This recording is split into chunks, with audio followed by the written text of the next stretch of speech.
تجارا با مو سرمایه‌داری پیش تو میآید، به تو میگه من یک کارم میکنم.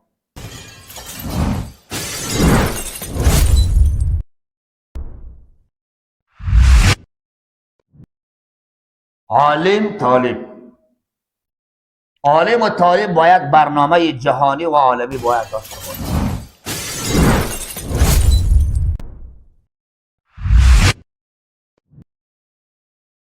اللهم نور قلوبنا بعلمك، اللهم نور قلوبنا بعلمك واستعمل بدننا بعبادتك.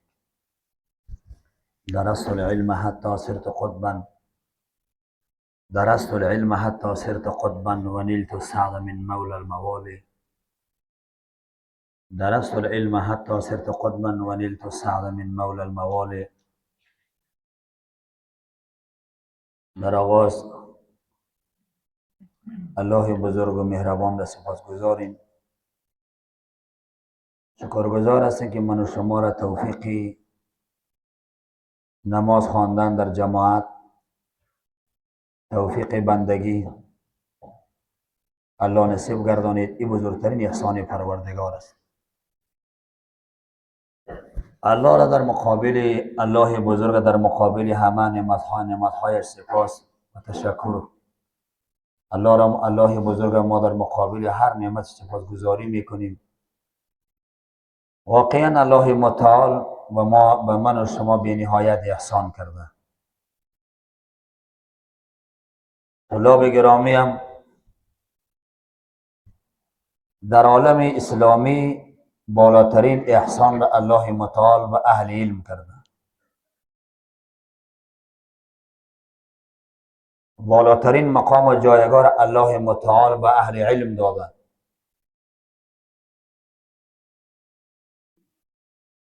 امام بخاری رحمه الله رحمت واسعه در بخاری شریف یک بحث داره به نام کتاب العلم. در کتاب العلم امام بخاری صاحب تقریبا از 53 موضوع بحث میکنه. از کتاب العلم شروع تا کتاب العذور امام بخاری از 58 از 53 موضوع علمی بحث میکنه. اولین موضوعی که امام بخاری، اولین بحثی که امام بخاری در کتاب العلم داره از مقام و جایگاه علما است. شما ببینید در کتاب بزرگش در بحث علم در فهرست 53 موضوع اولین موضوعی که امام بخاری در کتاب العلم به او شروع کرده، آغاز کرده و اولین بحثی را که امام بخاری صاحب در کتاب العلم آغاز کرده، آغازگری کتاب امام بخاری شده، مقام جایگاه علما را بیان کرده. این گونه یک باب داره، باب فضل العلم. و محدثان زیاد توجیهات دارم. یک توجیه محدثان علامه بدرالدین یعنی در قاری نوشته کرده که مراد از این باب فضل العلم مراد از باب فضل العلم در این جا در اولین باب فضل العلم، فضیلت علم مراد نیست، فضیلت علما مراد از فضل العلم مقام و جایگاه علما را بیان میکنه، نه مقام و جایگاه علم. مقام و جایگاه علم در باب بعدیش بیان میکنه. شما ببینید چقدر علما اهل مقام بلند دارن، چه اندازه جایگاه بلند دارن که محدث مشهور امت اسلامی به خاطر جایگاه علما، مقام رفیعی و بلند علما، یک موضوع علمی، یک بحث جداگانه و در حالی که اولین بحث از مقام علم آمد. عزیزان گرامی، مقام جایگاه را تنها الله به اهل علم داده. العلماء ورثة الانبیاء. مگر در این حدیث ما دقت نکردیم، یعنی علما وارثین انبیاست. در چی؟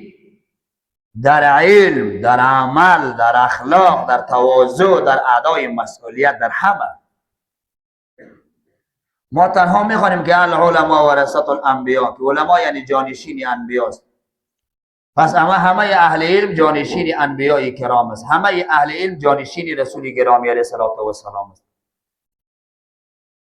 تو در باب علم هم جانشین نبی علیه السلام است، در باب اخلاق هم جانشین نبی علیه السلام است، در باب تواضع هم جانشین نبی علیه السلام است، در باب سخاوت هم جانشین نبی علیه السلام است، در باب ادب هم جانشین نبی علیه السلام است، در باب جهاد هم جانشین نبی علیه السلام است، در باب تزکیه هم جانشین نبی علیه السلام است، در باب دعوت هم جانشین نبی علیه السلام است، در باب ادای مسئولیت هم جانشین نبی علیه السلام است، در باب اخلاق اجتماعی هم جانشین نبی علیه السلام است، در باب اخلاق در برابر فامیل و خانواده هم جانشین نبی علیه السلام است، در باب اخلاق در برابر شاگرد هم تو جانشین نبی علیه السلام است، در باب اخلاق در برابر دختر و بچه هم تو جانشین نبی علیه السلام است.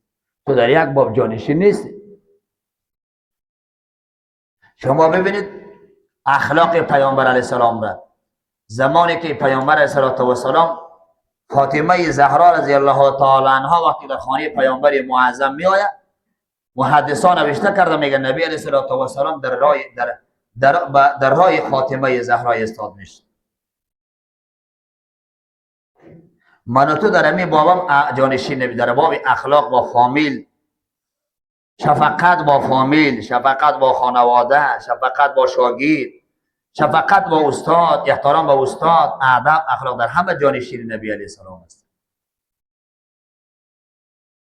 پس تو اهل علم وقتی که تو از مدرسه طرف خانه میری هم جانشین نبی علیه السلام است. در خانه ایام عید سپری میکنی، رخصتیان رو سپری میکنی، هم در جانشین نبی علیه السلام است.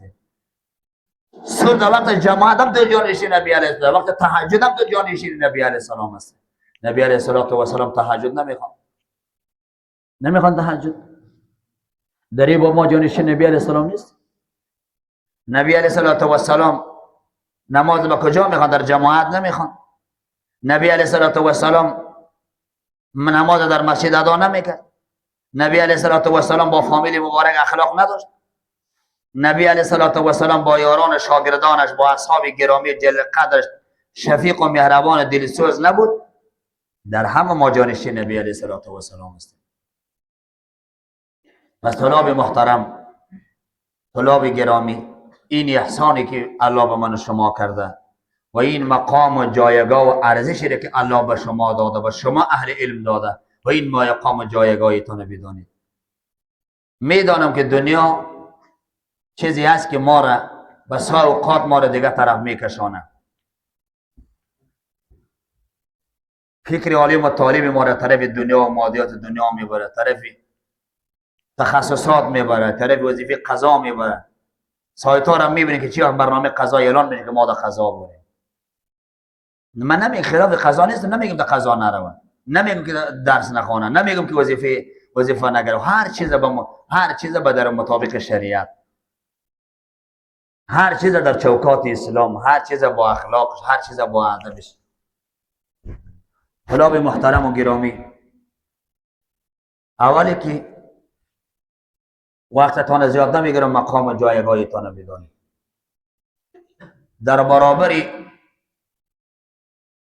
در برابر دنیا و مادیات دنیا، در برابر قدرت علم عوض نکنید. تجارا پیش شما میآید، تجارا تو می مدرسه جور میکنه، تجارا با مو سرمایه داری، تجارا با مو سرمایه داری پیش تو میآید، با تو میگه من یک کارم میکنم. شما را میبینه.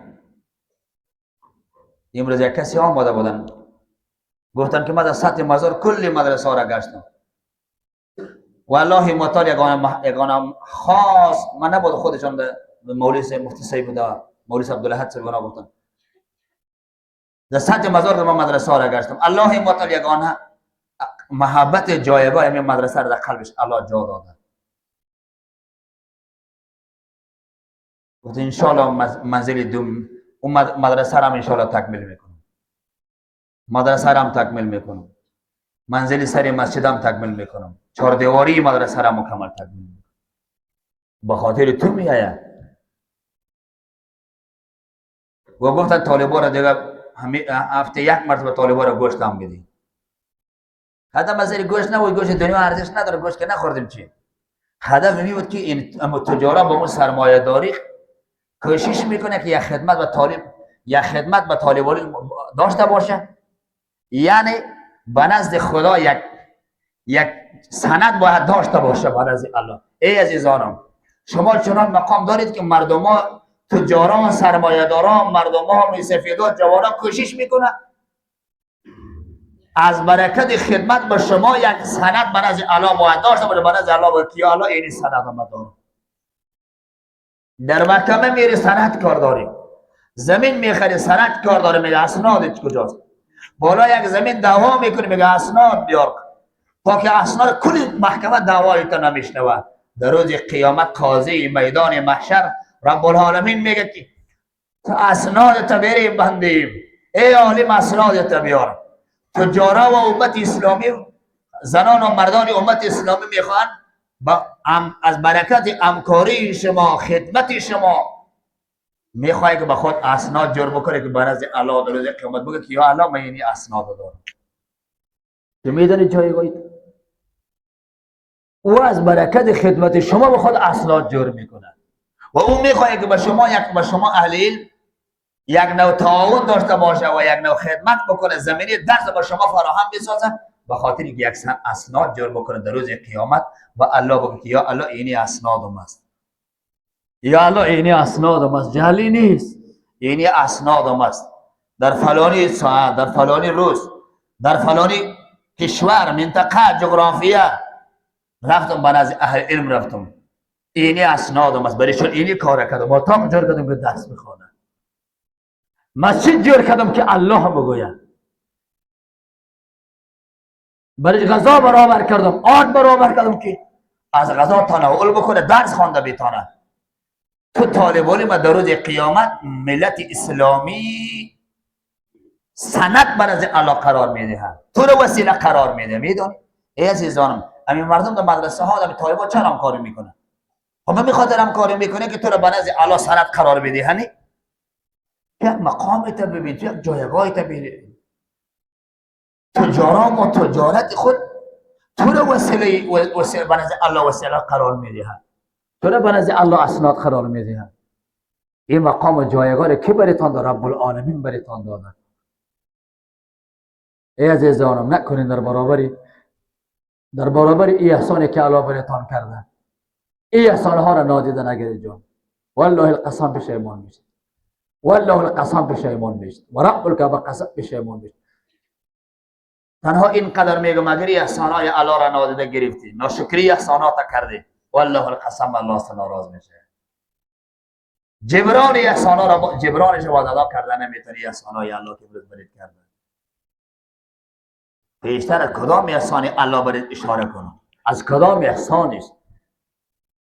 همین مردمی که با ما همکاری میکنی، این بزرگترین دلیل به است که تو مقام و جایگاه داری، برای تو غذا میآوره، برای تو زمینی اتاق دوباره هم میسازه، به خاطر هدفش اینه که تو رو به روز قیامت اسناد قرار بده، به خاطر دخول جنت خود، تو رو اسناد شفاعت قرار بده، تو رو اسناد رضای الله قرار بده. مقام جایگاه را الله براتون داده. اولین موضوعی که میشه با شما دارم امی بود که اینمی است، مقام و جایگاه ارزشتان بدانید. دنیا شما را وسیله قرار میده، اسناد قرار میده. شما همین تجارت پرسان بگو قاضی محترم چرا با ما همکاری میکنی؟ چرا مدرسه جور میکنی؟ چرا همکاری میکنی؟ میگه به این خاطر همکاری میکنم، به این خاطر مدرسه جور میکنم که الله گناه مرا ببخشه، مرا از برکت خدمت تو داخل جنت ببره، از برکت خدمت تو داخل جنت ببره. اما یک جای بسیار جای تاسف است، خدا نخواسته نشد در روز قیامت مردم ها از برکت خدمتی که به من و تو کرده باشه به جنت بریم، من و تو به طرف دوزخ بریم. مردمایی که ما و تو دعوت کردیم آنها به جنت برود، ما و تو به دوزخ بریم. فریاد بزنه، به من از صدا بزنه که ای عالم کجا میری؟ تو که ما را دعوت میکردی، تو ما را به اخلاق راهنمایی میکردی، به دین راهنمایی میکردی، کجا میری؟ نمیترسید از روز؟ این روز هم به یادتان است که از روز یادتان نمیاد که از برکت درس من و تو، دعوت من و تو، اخلاق برنامه من تو دیگران به جنت بره، ما و تو من دوزخ بره. از عزیزان گرامیم، عزیزان دوست داشتنیم، مقام جایگاهتان بیداری و از این روز هم بیت آن روز در پیش روی همه ما می آید. آن رو در پیش روی همه ما آمده. خدا خود رحم کنه که مردم های عوام از برکت دعوت من و تو، رهنمایی من و تو به جنت بره، من و تو را کشان به دوزخ بره که تو ریاکار بودی، تو فلان بودی، تو فلان بودی، فلان بودی، عمل نکردی. از همچون روز بهراسی. موضوع دومی عزیزانم می است عالم طالب. عالم و طالب باید برنامه جهانی و عالمی باید داشته باشه. یعنی عالم و طالب تنها برنامه به خاطر خودش نباشه. عالم و طالب تنها به خاطر زمینه اقتصاد خودشان، زمینه خانه ایشان، اقتصادشان، تدریسشان، تعلیمشان، اولادشان، خانواده ایشان، برادرشان، فرزندشان در فکر آنها بوده باشند. نه، عالم و طالب باید برنامه عالمی جهانی. عالم و طالب باید در فکر امت بوده باشه. در فکر امت باید عالم فکر جهانی داشته باشه. عالم باید فکر سیاسی داشته باشه. عالم باید فکر عالمی و جهانی و سیاسی داشته باشه. عالم باید فکر همه جانبه و فرادیر باید داشته باشه. فکرهایتان بسیار کلان بگیرید. برنامه خدمتتان، تصمیم هایتان، همت هایتان در فکر امت بگیرید. بسیار به همت بلند حرکت بکنید. علمای دوست داشتنیم، طلاب دوست داشتنی، بسیار همت های بلند حرکت بگو. بسیار اهدافتون باید عالمی باشه. برنامه عالمی بوده باشه. همتت ام عالمی، برنامهت ام عالمی، تصمیمت ام عالمی، جهد و جهدت ام عالمی، کوششت ام عالمی، برنامه ریزیت ام عالمی باید باشه. باید برنامه سیاسی داشته باشید، برنامه انسجام امت اسلامی داشته باشید، برنامه اصلاح امت اسلامی داشته. به یک فکر باشه که در کدام کشور اسلامی من خدمت کرده میتونم، در کدام سرزمین دست مظلوم را گرفته میتونم، به مظلوم معاونت کرده میتونم. نبی علیه السلام فکر جهانی داشت. نبی علیه السلام فکر جهانی و فکر عالمی داشت. نبی علیه السلام هدف جهانی داشت.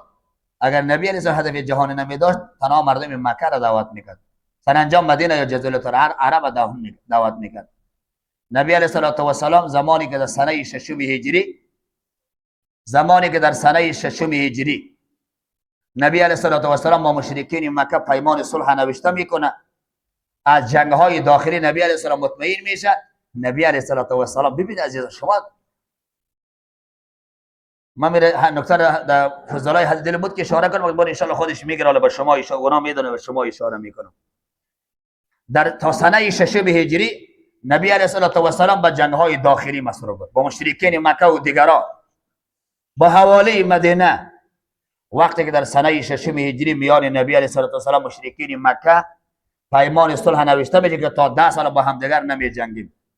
خب اینجا تو فضلای محترم شما که خواندید، شما هم یک متوجه باشین. نبی علیه السلام وقتی پیمان صلح نوشته کرد، تا سنه ششم هجری نبی علیه السلام مصرف جنگ‌های داخلی بود، نه با مشرکین مکه در حالت دفاعی قرار داد. اگر غزوه بدر بود در حالت دفاعی بود، غزوه احد بود در حالت دفاعی بود، همه غزوات در حالت دفاعی بود، غزوه خندق هم در حالت دفاعی بود، جنگ‌های داخلی بود. وقتی که صلح حدیبیه نوشته میشه میان نبی علیه السلام میان مشرکین مکه، ماده ها نوشته، یک ماده است که تا مدت 10 سال با هم دیگر نمی جنگیم، هدف دارم. وقتی که نبی علیه السلام در اینجا صلح نوشته میشه، نبی علیه السلام با صحابه کرام آرام نشست نمیکنه. شما ببینید یک مرتبه از جنگ های از اول هجری نیه، از اولی که پیامبر مدینه هجرت کرد، قبل از آن که بود، از اولی که در تا ششم هجری که با جنگ های داخلی مصرف بود، هر ماه غزوه، هر ماه سریه، هر سال غزوه، در هر سال چندین غزوه، چندین سرایا بودن، چندین غزوات میکردن، چندین سرایا میکردن. 400 پیامبر گرامی، صحابه کرام در حالت دفاعی بودن که میخواستن که دشمنی داخلی را خنثی بکنه، از بین ببره. الله مدل روز میاره که صلح حدیبیه میارزه. سنه ششم هجری صلح حدیبیه نوشته میشه. بعد نبی علیه السلام با صحابه کرام نمیگوید الحمدلله برو راحت شدیم، تا یک 10 سال دیگر قرار آرام نشست میکنیم. زراعت میکنیم، زمینداری میکنیم، تجارت میکنیم، آرام دیگه، جنگ خلاص شد دیگه.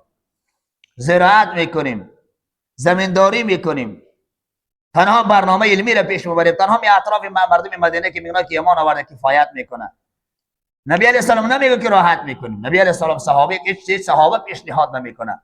نبی علیه السلام وقت از این فرصت استفاده میکنه، نامه های را در پاچه های دنیا، در هرقل، در روم، در حمص روان میکنه، در قیصر روان میکنه، امپراتوری کسرا قیصر در روان میکنه، در نجاشی روان میکنه، در ملک ها همه ملک ها از این فرصت استفاده میکنه، پاچه های دنیا را دعوت میکنه. چرا؟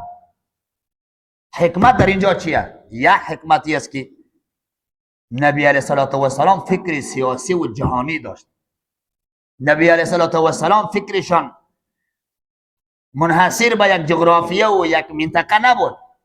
نبی علیه السلام در فکر اصلاح یک اشخاص محدود نبود. نبی علیه السلام در فکر اصلاح کره زمین بود. نبی علیه السلام ارادهش این بود که کره زمین از عبادت عباد بکشانه به عبادت خالق عباد دعوت بکنه. ملت ها را از عبادت بنده ها بکشانه به عبادت از عبادت مخلوق بنده ها بکشانه دعوت بکنه به عبادت الله.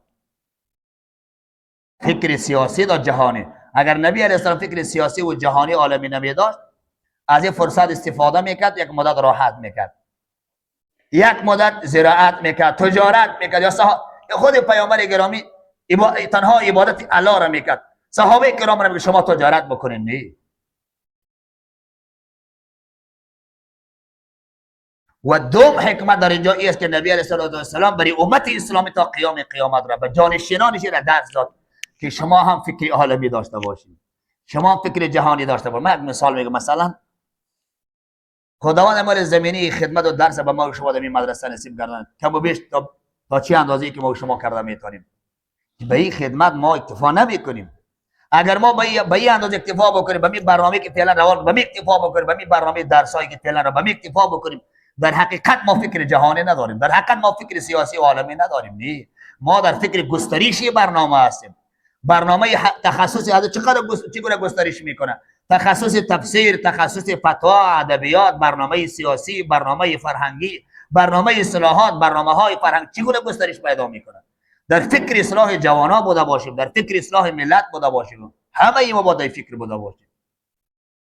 دوم حکمتی بود که نبی علیه السلام به ما تعلیم میداد. عزیزانم، یک غزوه را غزوه خندق میگه. ببخشید، خدا مثلا غزوه دیگه است، غزوه خیبر. در سنه 7 هجری غزوه خیبر صورت میگیره. در اینجا هم هدف دارم.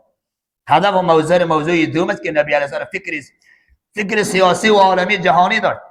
در فکر راحت طلبی نبود، تنها در فکر آرامش خودشان نبود. صحابه کرام در فکر آرامش خانواده تنها نبود. ببین زمانی که غزوه خندق فتح خیبر فتح میشه، تمام مال یهود مال مردم یهود خیبر مسلمان ها مصادره میکنه، غنیمت میگیره. مکمل زمینشان غنیمت گرفته. زمین های زراعتی داشتن، زمین های باغ داشتن، همه را صحابه کرام به عنوان غنیمت میگیره. اما نبی علیه السلام وقتی کل زمین های خیبر غنیمت میگیره، مردم یهود اما صاحبای اصلی زمین که صحابه کرام غلبه کرد به عنوان غنیمت گرفت، به نبی علیه السلام پیشنهاد میکنه که ما را به عنوان دهقان بگیر. قبلا رهبرا بودن، رئیسا بودن، صاحب زمین بودن. الله سرزمین را زمین را به صاحبای سرزمین را به صاحبای اصلیشان تسلیم میکنه. صاحبای اصلیش پیامبر و صحابه است. مردم یهود به نبی علیه السلام پیشنهاد میکنه. چی میگوید؟ میگه ما را از این خیبر بیرون نکو، ما دهقان کاری میکنیم به شما. نبی علیه السلام پیشنهادی یهود را میپذیره. زمین های زراعتی را به عنوان مزارعت و دهقانی، چارگ و سیکود اینها بهشان میدهد. زمین های باغداری را به عنوان مساقات دهقانی برشان میدهد. کتاب المزارعت، کتاب المساقات، کتاب های حدیث و فقه. هدف در کجاست؟ شما که علما هستین، شما که اهل علم هستین، حکمت چی بود که نبی علیه السلام این به خاطر چی پیامبر علیه السلام پیشنهادشان پذیرفت؟ شما یه دقت بکنید عزیزان محترم. نبی علیه السلام پیشنهادشان چی کرد؟ پذیرفت. چرا پیشنهادشان پذیرفت؟ چرا نگفت که نه شما از جزیره العرب بیرون شوید، شما را در خیبر دیگر جایی نیست، زمین های ما را الله ما را مالک سرزمین گردانید، بعد از تاریخ خود ما زراعت میکنیم. چندین حکمت، یا حکمتش عزیزان می است که اگر نبی علیه السلام صحابه کرام زمین ها را به مردم یهود دهقانی نمیداد، همه دهقانی را مجبور صحابه کرام میکرد. شما باریکی گیرید مجبور دهقانی را که بگه صحابه کرام میکرد. وقتی اگر صحابه کرام همه صحابه کرام یاران نبی علیه السلام مصرف دهقانکاری و زراعت میشد، این فکر سیاسی و جهانی عالمی را که پیش میبرد. نبی علیه السلام پیشنهاد را که میپذیرد و این خاطر پیشنهاد میپذیرد که تا که صحابه کرام از زراعت و دهقانداری و تجارت فارغ باشه، در فکر سیاست جهانی باشه، در فکر جهان بوده باشه. یگانه بزرگترین حکمت که نبی علیه السلام پیشنهاد مردم یهودی خیبر میپذیره، پیشنهادشان میپذیره، امی بود که به خاطری که صحابه کرام مصروف نشوند. اگر چرا صحابه کرام مصرف تجارت میشدن، زمینداری میشدن، دهقانی میشدن، این برنامه سیاسی که پیش میبردن، جهانی را که پیش میبردن، یا بزرگترین درس با ما است عزیزان محترم. طلاب محترم، دومین موضوع ما است که باید اهل تمام امت اسلامی، خصوصا عالم و طالب، فکر عالمی داشته باش.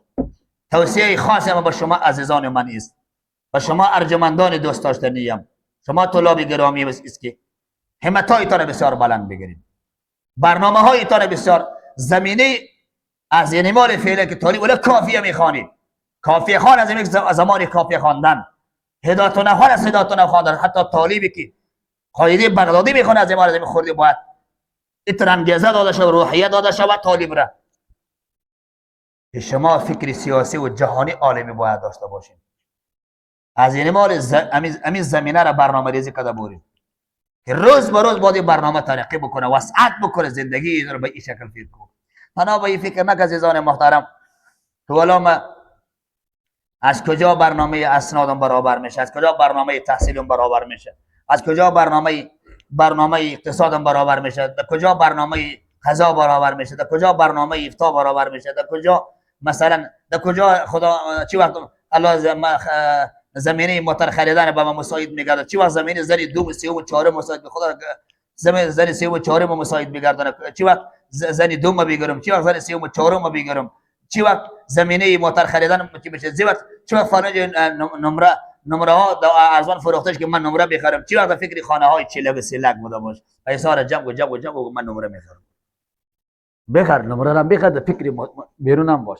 والله القسم برداشتی که ما از قرآن حدیث دارم، اقتصاد خلاف اسلام نیست، موتر خریدن خلاف اسلام نیست، بهترین لباس پوشیدن خلاف اسلام نیست، خانه خریدن خلاف اسلام نیست، اما کدام خانه، کدام موتر، کدام چی که تو را از فکر از برنامه اصلی از مدرسه نبی علیه السلام تو را مصرف نکنه. گرید باری کیره او خانه ای که او موتری که او زندگی که او آرامی که او دنیایی که تو را از مسند نشینی نبی علیه السلام، از برنامه عالمی جهانی، از برنامه سیاسی، از برنامه بیدارگری که جوانای ملت که بیدار میکنه، صدها جوانای ملت ایمال فعلا در طرف کدام دیگر طرف روان. والله القسم در سیمیناری که مجد پوانتون میرم بیان که میکنه آخری کار بارها برای محصلین پوانتون و بارها پیشنهاد میکنه به خدا چی که میرم، ای محصلین محترم میگم مرا به هر نیتی که شما فکر میکنی فکر بکن، من شما را دوست دارم، میتونم میگم بریشم شما را دوست دارم. ای محصلین محترم خاص دشمن برآورده نکن، از علما بد نبری، علما شما بد نمیبرن. امید جمعه درباره ریش رو بسیار صحبت کردم، 1 ساعت بالاتر، اکثرش کسایی بود که ریش نداشتن. تو باور بکن یکی بلند شدن بعد سوالا هم کردن، بعد پرسش گفت شما با یک ترتیب بیان میکنید، بعضی علما که ما گفت بعضی امر المعروف که ما رو به دیگه ترتیب به دیگه شرط ترتیب ما رو بیان میکنه، یعنی اظهار گلایه کردن. در برنامه دعوت نمیشه. تو یک نفر نماز نمیخونه بگه بیدین چرا نماز نمیخونی؟ خلاف اصول دعوت. چرا بیدین چرا نماز نمیخونه؟ تو مورد برنامهش محکم کرده. او بیدین، او رشته راش تراش میکنی، گناهی کبیره کرده، فاسق شده، فاجر شده، فلان شده، فلان شده. او را تو دم عمل کردش محکم کردی، باز هم محکم میشه که رشته خدا نمیمانه. دو وقت نماز میامد، 5 وقت دیگر نمیاد. در برابر دین نقطه میگیره. تو به گناه اخلاق کرده که مسلمان دین میکشانی. مردم دین دور نکن طالب جانم. ها هدفی است که شما برنامه ها را درست برنامه ریزی بکنید. از این مال تصمیم میگیر طالب جانم. یکی از برنامه های سیاسی و جهانی عالمی است که ما زندگی را در چارچوب اخلاق برابر بکنیم که از اخلاق ما کسی نفرت نکنه.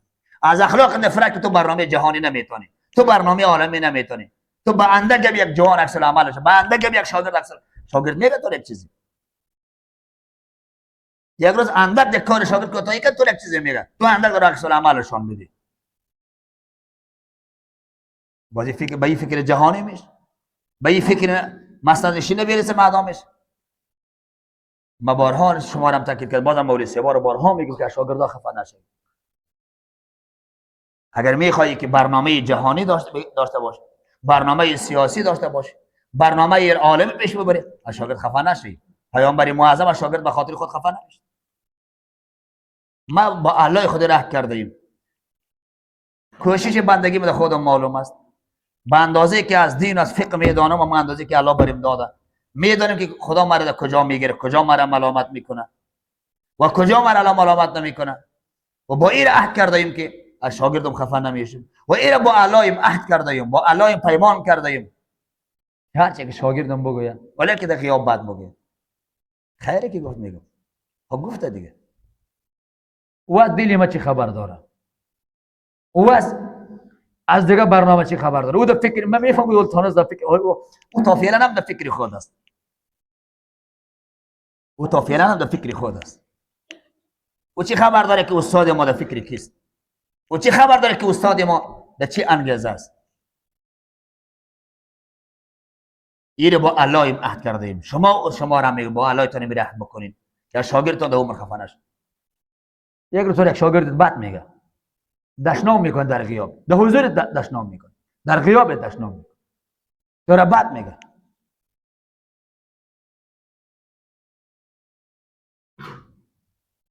یک چیزو نگو، خفم نشه. تا دعا بکن خدایا بگه تاریخی برش نصیب بگردم، بگه خدایا مثلا که بگه تاریخی نصیب بگردم، خدایا بگه از خدمت بگیر، خدایا بگه از خدمت بگیر، خدایا بگه زمینی خدمت برش مساعد بگردم، خدایا بگه زمینی تدریس مساعد بگردم. استاد کسی است که همیشه در حق شاگرد دعا میکنه. استاد کسی است که همیشه در حق شاگرد دعا میکنه خدا از شاگرد من خدمت بگیره. حالا شاگرد چی میدانه؟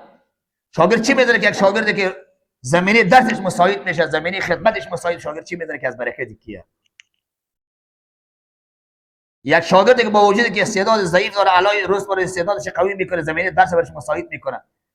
شما پیش مصادق درس میخوانید، 3 سال 4 سال درس میخوانید، بعد استعداد پیدا میکنی.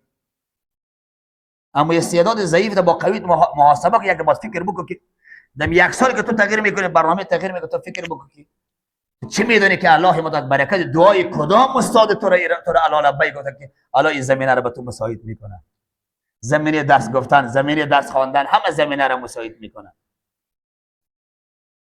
ما هر وقت که کدام احسان الله که به یاد میاد که خدا زمینه درس مساعد میکنه، زمینه چه مساعد میکنه، به این باورمند میشه که از دعای پدر و مادرم بود، از دعای مادرم از فعلا و از دعای همه استادایم حسن مرشد گرامیم و شیخ گرامیم دامت برکاتهم العالیه، او است که همیشه دعا میکنه. میدانم که در عالم اسباب او متکاس او دعا میکنه که الله برنامه را روان میکنه. تو باور بکن طلاب محترم،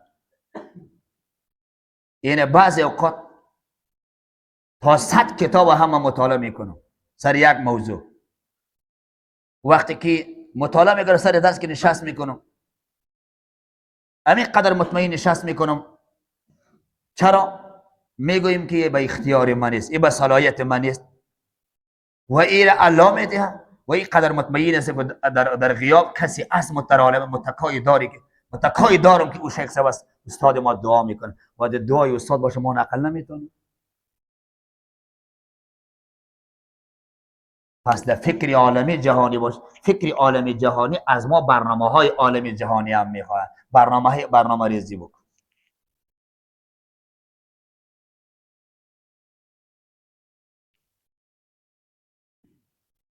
دومین توصیه عزیزانم به شما است که فکر جهانی سیاسی عالمی داشت. خودت هم بیدار باش، ملت بیدار باش. زمینه را زمینیش هم برابر بکن، به زمینش متوجه باش که کدام زمینه